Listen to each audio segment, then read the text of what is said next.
नमस्कार दोस्तों। अगर आपकी उम्र 60 साल या आपके घर में किसी व्यक्ति की उम्र 60 साल से ज़्यादा हो चुकी है और वो वाहन चलाते हैं, चाहे 2 पहिया वाहन चलाते हों, चाहे 4 पहिया वाहन चलाते हों, चाहे कॉमर्शियल वाहन क्यों ना चलाते हों, तो आज की इस वीडियो को आपको पूरा ज़रूर देखना है क्योंकि सरकार की तरफ से और आरटीओ की तरफ से कुछ ऐसे नियम हैं जो समय समय पर चेंज होते रहते हैं, जिसकी जानकारी बुजुर्गों को समय पर नहीं हो पाती। क्योंकि रीज़न ये है कि जो बुजुर्ग हैं वो सोशल मीडिया पर सबसे कम एक्टिव रहते हैं, इसी वजह से उन्हें कानूनों की जानकारी नहीं होती और अंत में जब वो नियमों की जानकारी ना होने की वजह से कहीं फंस जाते हैं तब उन्हें पछतावा होता है। तो आज की इस वीडियो में मैं आपको आरटीओ की तरफ से जुड़े 2 महत्वपूर्ण नियम आज बताने वाला हूं ताकि आप लोग को ये पता चल सके कि आखिर इसमें क्या क्या बदलाव होने जा रहे हैं। तो चलिए वीडियो को स्टार्ट करते हैं।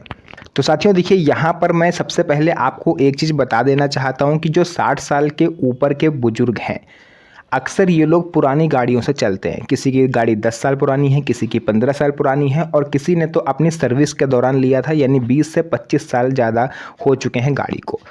तो ऐसे में इन लोगों के मन में एक डर जरूर रहता है क्योंकि कई राज्य ऐसे हैं जो पेट्रोल की गाड़ियों को 15 साल तक चलने की अनुमति देते हैं और डीजल की गाड़ियों को मात्र 10 साल तक ही अनुमति मिलती है।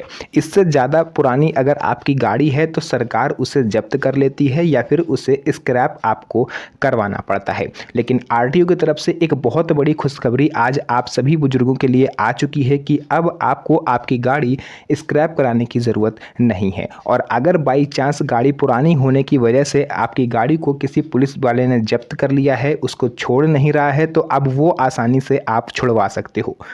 माननीय सुप्रीम कोर्ट के आदेशानुसार जो भी ऐसे बुजुर्ग हैं जिनकी गाड़ी को जब्त किया गया है, अब उन्हें उनकी गाड़ी वापस मिलेगी। कौन से नियम के तहत मिलेगी वो भी आपको बताऊंगा, लेकिन पुरानी गाड़ियों पर ये अभी तक का सबसे बड़ा फैसला माना जा रहा है। पहले क्या होता था, 10 साल से ज़्यादा पुरानी और 15 साल से ज़्यादा पुरानी गाड़ियों को पुलिस जब्त कर लेती थी, अभी भी कई राज्यों में जब्त करती है। उसके बाद गाड़ी को जब्त करने के बाद आप पर स्क्रैपिंग के लिए दबाव बनाया जाता है कि आपकी गाड़ी पुरानी है, आप इसे स्क्रैप करवाइए वरना हम इसे स्क्रैप कर देंगे। तो अब क्या नया बदलाव आया है कि अगर आपकी गाड़ी सिर्फ पुरानी होने के कारण जब्त कर ली गई है तो आप उसे कानून के तहत वापस पा सकते हो। आपको पूरा लीगल राइट है इस चीज़ का। जब तक नया आदेश नहीं आ जाता तब तक आप स्क्रैप आपको करवाने की कोई ज़बरदस्ती कोई भी नहीं कर सकता, क्योंकि अभी ये फैसला माननीय सुप्रीम कोर्ट में विचाराधीन है। सुप्रीम कोर्ट ने ये क्लियर कहा है कि फ़िलहाल जिन भी बुजुर्गों की गाड़ी पुरानी होने की वजह से जब्त करी गई है उन्हें उनकी गाड़ी मूल स्वरूप में वापस करी जाएगी। और अगर उसमें किसी तरह का नुकसान हुआ है, लाइक कोई भी महंगा पार्ट्स चोरी हो गया है या कुछ भी, तो ये पुलिस वालों की जिम्मेदारी है कि वो उनका नुकसान की भरपाई करेंगे।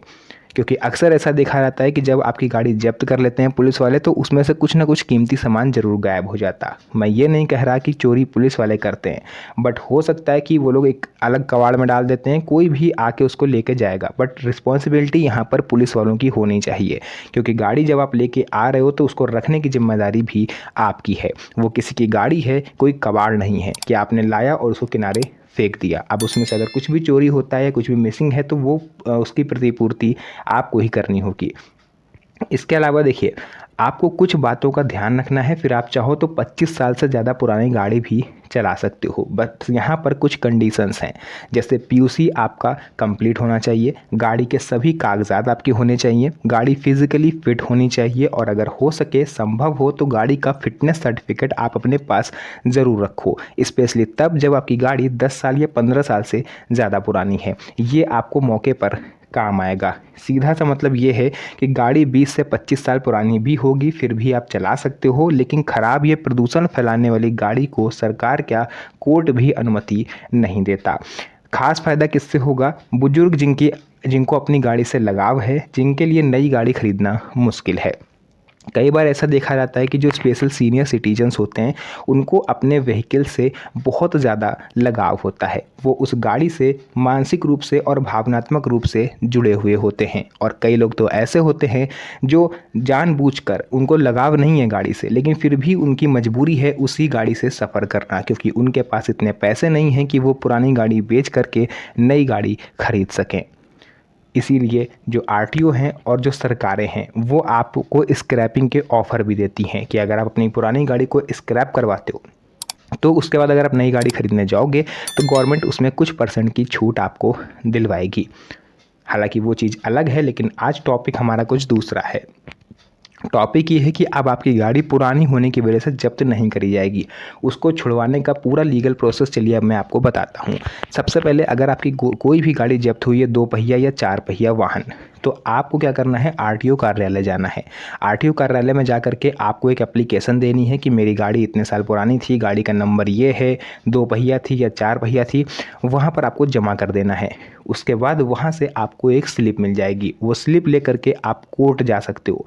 कोर्ट में आपको किसी वकील को हायर करना है, वकील से आपको बात करनी है और एक एफिडेविट तैयार करवाना है कि सर मेरी गाड़ी 2 पहिया वाहन थी जो कि 15 से 16 साल से ज़्यादा पुरानी है, लेकिन मेरी गाड़ी में किसी भी तरह की कोई कमी नहीं है, गाड़ी मेरी पूरी फिजिकली फिट है, उसका पीयूसी भी बना हुआ है, सारे कागजात पूरे हैं, लेकिन फिर भी केवल गाड़ी पुरानी होने की वजह से पुलिस वालों ने मेरी गाड़ी को जब्त कर लिया और मुझे उस गाड़ी को निकलवाना है। इतना करने के बाद एफिडेविट जब बन जाएगा वो आपको आके आरटीओ कार्यालय में जमा करना है और उसमें आपको वहाँ पर दस्तखत भी करने होंगे। एक फॉर्म मिलता है, एक्नॉलेजमेंट फॉर्म उसको बोलते हैं, जिसमें आपसे ये प्रतिज्ञा दिलवाई जाती है कि जब भी आपकी गाड़ी पुरानी होगी या गाड़ी इस कंडीशन में होगी कि वो चल नहीं सकती, तो आप उसे खुद ब खुद स्क्रैप करवा दोगे। इतना हो जाने के बाद एक एनओसी आपको मिल जाती है आरटीओ की तरफ से, वो ले जा करके आप नज़दीकी थाने में दोगे, फिर वहाँ से आपकी गाड़ी को रिलीज़ कर दिया जाएगा बिना किसी पेमेंट के। एक भी रुपया आपको नहीं देना, बस जो वकील की फ़ीस लगेगी वही आपकी लगेगी। उसके अलावा ना पुलिस वाले को ना आरटीओ में किसी को भी आपको एक भी पैसा एक्स्ट्रा नहीं देना। इसके अलावा देखिए दूसरा सबसे महत्वपूर्ण बदलाव ये है, जो बुजुर्गों के लिए हम लोग इसे खुशखबरी कह सकते हैं। खुशखबरी ये है कि ड्राइविंग लाइसेंस को लेकर के उम्र में अब कोई बाधा नहीं रहेगी। क्योंकि सबसे बड़ी गलतफहमी लोगों में ये होती है कि हमारी उम्र 60 साल है, हमारी उम्र 70 साल है, हमारी उम्र 75 साल है, अब हम जो ड्राइविंग लाइसेंस को रिन्यूअल करवाने जाएंगे तो हमारा ना तो डीएल रिन्यूअल होगा और ना ही नया बनेगा। मेरे कुछ साथी क्रिएटर्स हैं जिन्होंने अपनी नादानी की वजह से आप लोगों को भ्रमित करके रखा हुआ है। मैंने अभी रिसेंटली एक वीडियो देखी थी, वहाँ पर एक क्रिएटर भाई साहब थे जो आपको ये बता रहे थे कि 60 साल के बाद आपका ड्राइविंग लाइसेंस नहीं बनता और अगर बनेगा तो आपको रिश्वत देनी होगी, जो कि सरासर गलत है। पूरी तरह से वो आपको गलत जानकारी दे रहे थे।